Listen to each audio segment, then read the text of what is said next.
So now that I understood what Mormonism really was, and it was because of doing primary research from their own documentation, I was able to then speak more intelligently with my friend John and asking him the right questions. And it became very, very clear to both of us that we were not talking about the same faith, the same Jesus, the same gospel, the same anything.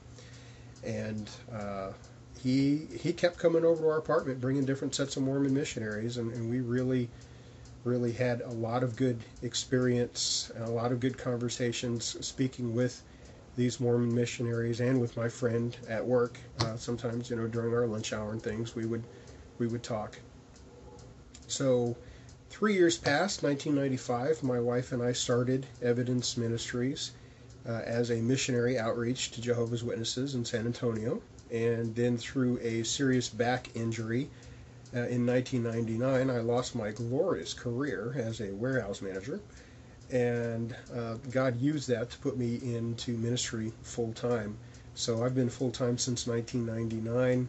I remember after the back injury, I had 2 ruptured discs, and I remember laying on the floor and just not being able to get up, and God provided for us. We were in a little bit of debt before that because we had just moved into a house, renting this house. We'd been in apartments prior to that, and by the time I was up and able to walk, we were out of debt, and I hadn't worked. God was just taking care of us, and it was really cool to see him do that. So I've been full-time again since 1999. It's 2008 now, and it's been really, really interesting. I certainly never would have asked for this kind of life or ministry.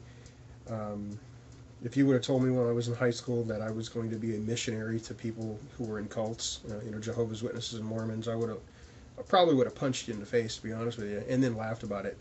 But it's really a very fulfilling life. We don't hate Jehovah's Witnesses or Mormons at all. We love them, and that's why we want to reach out to them. It's love that compels us to share truth, and Jesus is truth. Jesus does not offer a way for salvation. He offers salvation. He offers forgiveness of sins, and you either accept that or you reject that.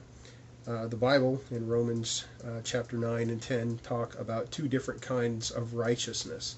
You can either try to please God with your own righteousness, or you can accept the righteousness that he provides for you. And 20 years ago today, I did that. I accepted that righteousness, coming to a realization that I was making a mess out of my life, had no idea what I was going to do with it, but I was just going to give it to him, and he was going to take care of the rest. And if you are at a place in your life where you realize that you are unforgiven, that you do not have the righteousness of Christ, that you are not accepted by the Father, then I would encourage you to come to Jesus. Come to Jesus on his terms. Come to Jesus totally abandoning anything that you think you can offer, anything that you believe you've got on the table that says, hey, Jesus, I can impress you with this.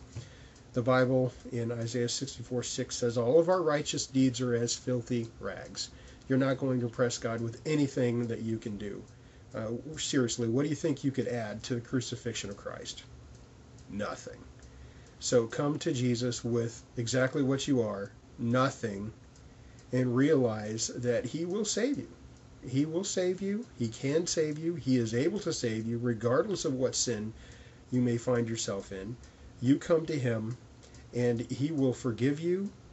Then you live a life for God that is pleasing to him, and God just loves to use people to glorify himself. So that's what we love doing with our ministry. That's what we love doing, speaking with Jehovah's Witnesses and Mormons in love, and it's a very, very fulfilling life. So again, if you have not come to Jesus for forgiveness, I would pray for you and hope that you would do so. If you've got any questions, feel free to do any video responses or whatever. You can email me, ask me whatever questions you'd like, and if time permits, I will try to answer to the best of my ability. So take care, God bless, and thanks for listening. Bye.